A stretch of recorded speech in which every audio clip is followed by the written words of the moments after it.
Aujourd'hui, j'ai décidé de faire une auto-entrevue. Première question, qu'est-ce que l'autisme? L'autisme, c'est pas une maladie, c'est une condition neurodéveloppementale et donc c'est présent toute la vie. Autrement dit, le système nerveux des personnes autistes présente des différences au niveau anatomique et biochimique. Concrètement, l'autisme, c'est une façon différente de traiter les informations sensorielles, de penser, de ressentir les émotions et aussi de communiquer. À quel âge j'ai maintenant? J'ai 44 ans. Et à quel âge j'ai eu mon diagnostic? J'ai eu mon diagnostic à 37 ans. Pourquoi j'ai eu un diagnostic aussi tard dans la vie?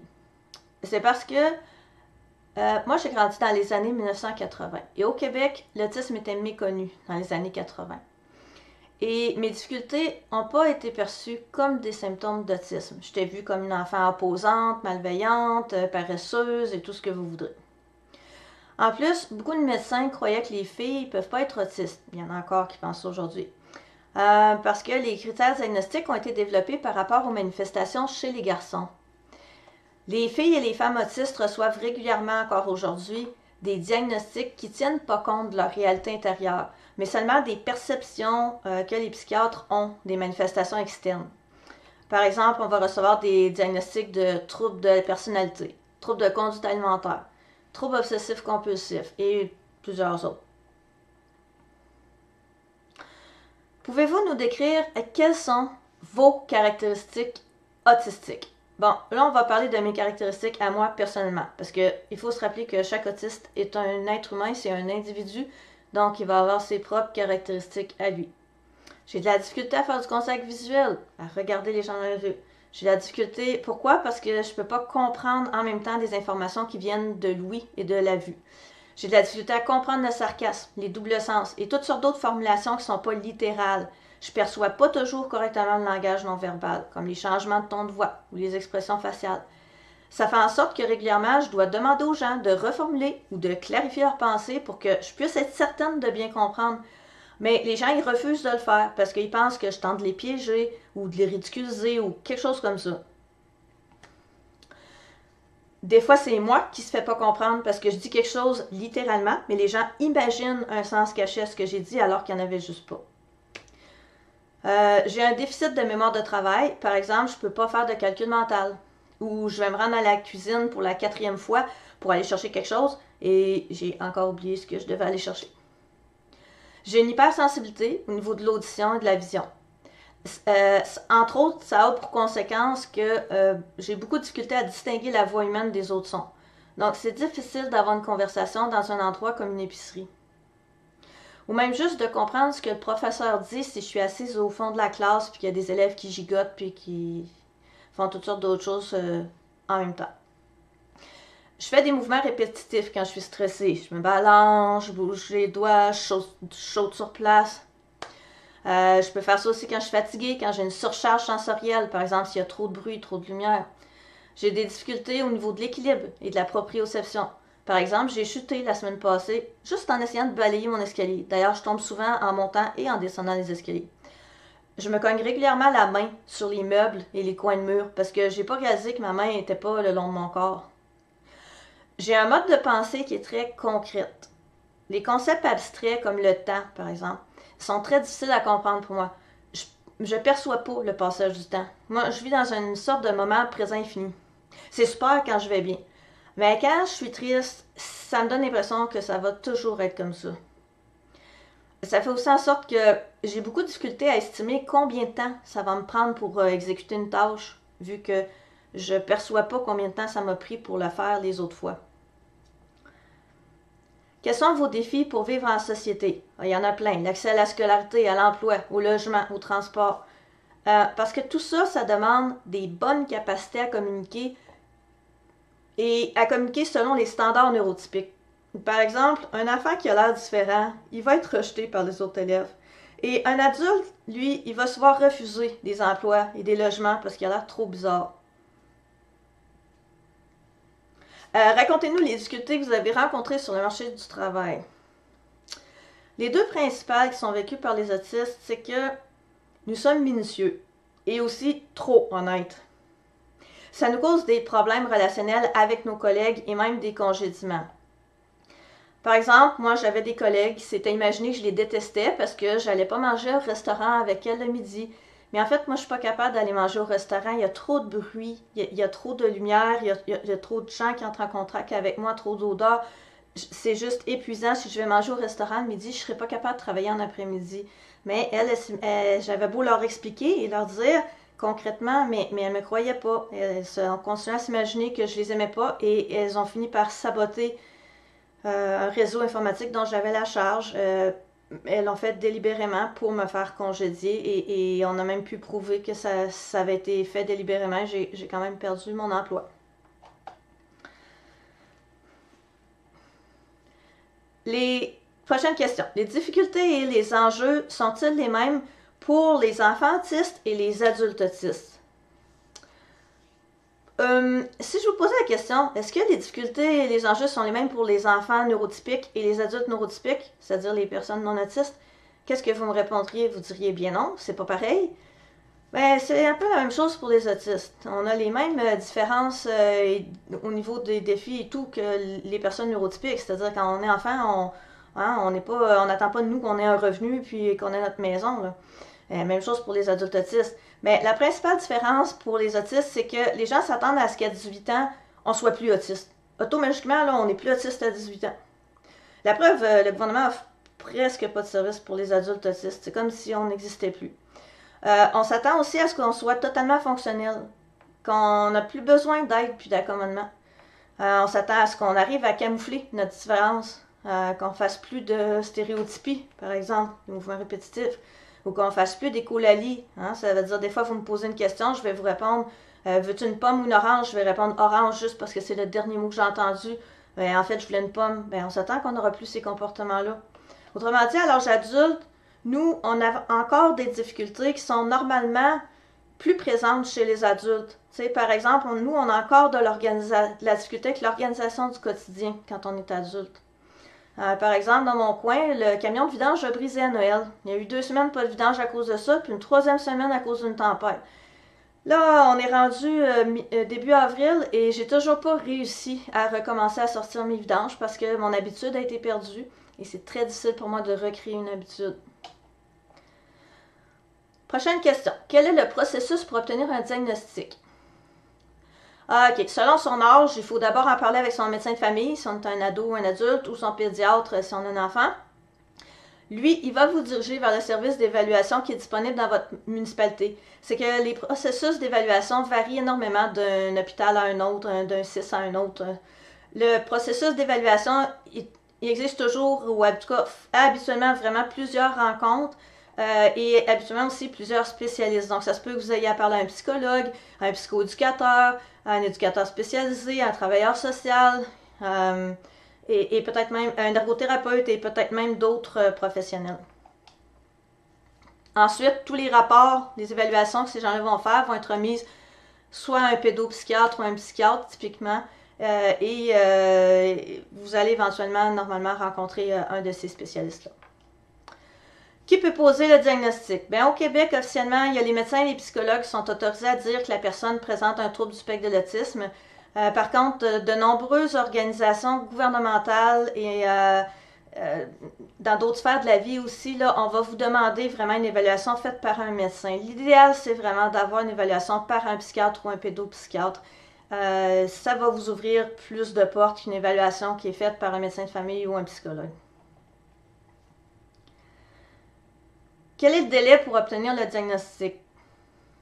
J'ai pas réussi à trouver de statistiques pour notre belle région de Gaspésie ou du Bas-Saint-Laurent, mais j'entends continuellement des parents me dire que ça prend moins de 2 ans pour leur avoir un diagnostic pour leur enfant, et au niveau des adultes, ça s'étire souvent bien plus longtemps que ça.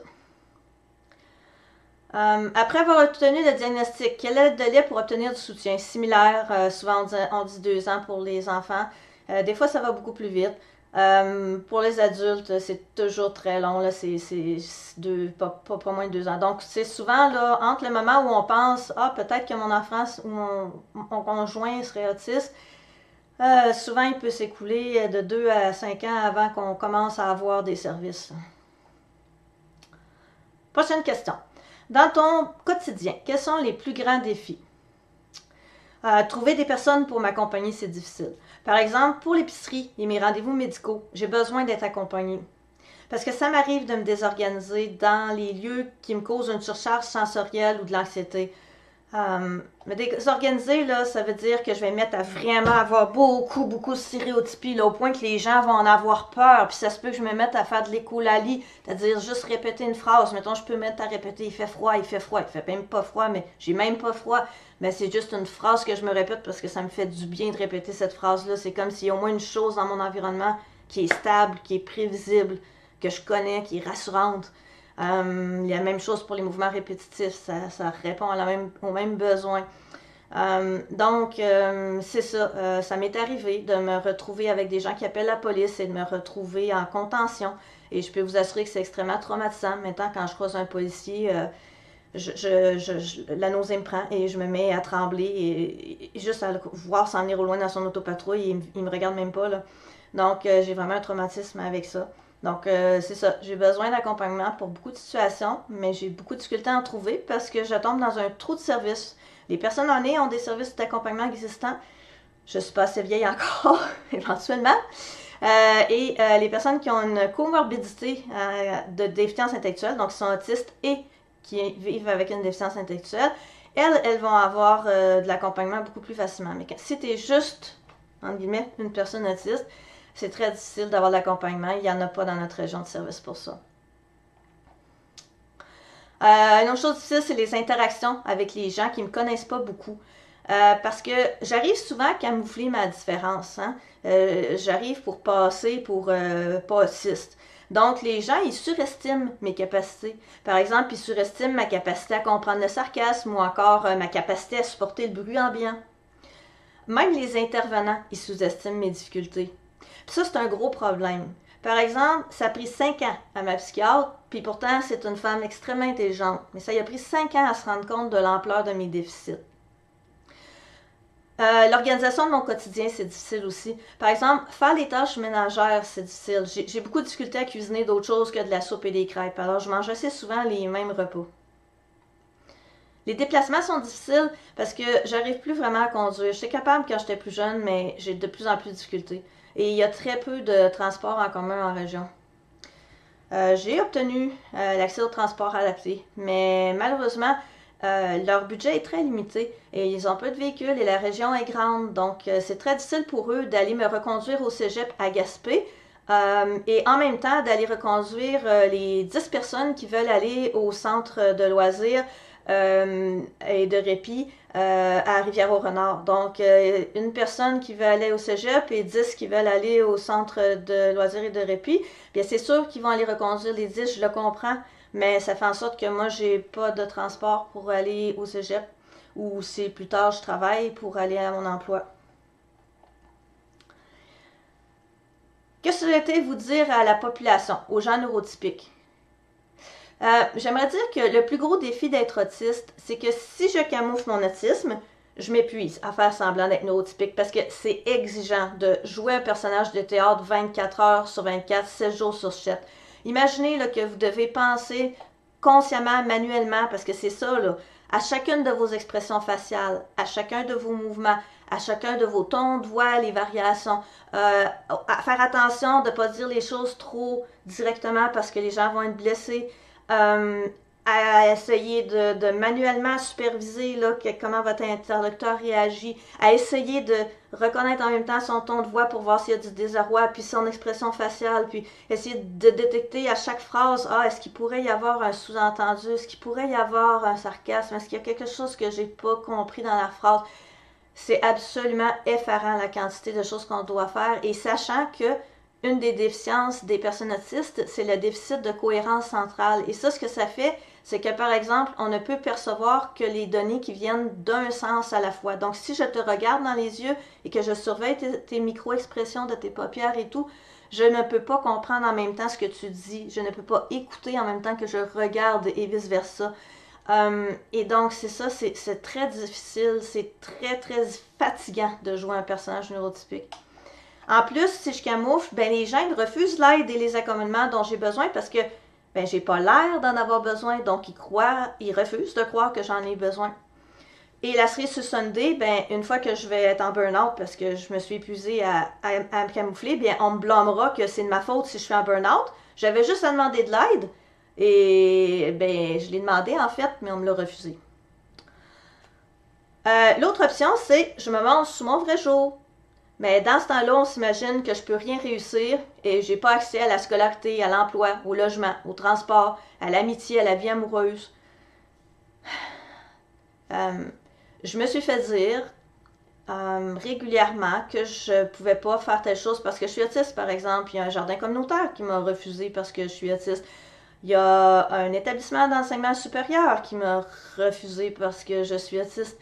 Donc, ce sont des choses illégales. On n'a pas le droit au Québec de refuser quelqu'un sur la base d'un handicap. Mais ça se passe régulièrement. Je le vis plusieurs fois par mois de me faire refuser quelque chose parce que je suis autiste, parce que maintenant, j'arrive plus à camoufler aussi bien tout le temps. Donc, j'ai pas le choix d'expliquer pourquoi j'ai l'air bizarre, parce que les gens font une drôle de face, et puis j'ai pas le choix de dire « Je suis pas dangereuse, madame, je suis juste autiste. C'est correct que je fasse ça, il n'y a pas de danger, je vais pas vous frapper. » Donc c'est ça, c'est de plus en plus difficile pour moi de ne pas dire que je suis autiste, mais si je le dis, on me ferme la porte. J'ai donc aucune bonne solution. Soit je camoufle et je me retrouve en burn-out, soit je suis moi-même et je me vois refuser toutes les opportunités que les neurotypiques prennent pour acquis, comme le logement, l'emploi, etc. La solution donc, elle va devoir venir des autres, de vous, les neurotypiques. Si on veut que les autistes puissent devenir des citoyens à part entière et avoir une vie épanouie, il va falloir qu'on nous accepte tel qu'on est. Et ça, malgré qu'on n'arrive pas à répondre aux attentes de la société. Parce que les autistes, ils font déjà le maximum qu'ils peuvent faire. Je vous le garantis. Ils ne peuvent pas s'adapter à vous et à vos exigences davantage. Ils le font déjà tout ce qu'ils peuvent. Vous, par contre, vous pouvez vous adapter juste un petit peu à nous. Vous pouvez faire un petit bout de chemin. Qu'est-ce que vous souhaitez dire aux dirigeants des services de la santé et des services sociaux? Je leur dirais que s'ils acceptaient de nous inclure dans le processus de décision, les services seraient bien mieux adaptés à nos besoins. On en a des idées. Parlez-nous. Incluez-nous sur les comités. On est intéressé, on vous le demande, mais vous refusez. Un bon exemple, c'est le CIUS de l'Estrie. Ils ont organisé avec des adultes autistes un service d'entraide en ligne par et pour les autistes. Excellente idée! Marianne Bérubé du Four et moi, on a démarré un groupe qui s'appelle Par et pour les autistes de l'Est, qui est un groupe Facebook, et on fait entre autres des réunions via Zoom, mais on fait toutes sortes d'activités en personne, en petits groupes. Et bien, on n'a pas eu aucun financement pour faire ça. Malgré qu'on est le seul groupe qui donne des services pour les adultes au Bas-Saint-Laurent et en Gaspésie. Il n'y en a aucun autre groupe pour les adultes autistes. Si on parle de groupe d'entraide pour les parents, bien, il y a la SLADEC, ADEQ, si vous cherchez sur Facebook, qui est l'Association d'autisme de l'Est du Québec, qui a un groupe d'entraide Facebook pour les parents. Donc, si ça vous intéresse, vous pouvez les contacter. Je vous remercie de m'avoir écouté. Et j'espère sincèrement que les médias vont un jour accepter de donner la parole aux personnes autistes.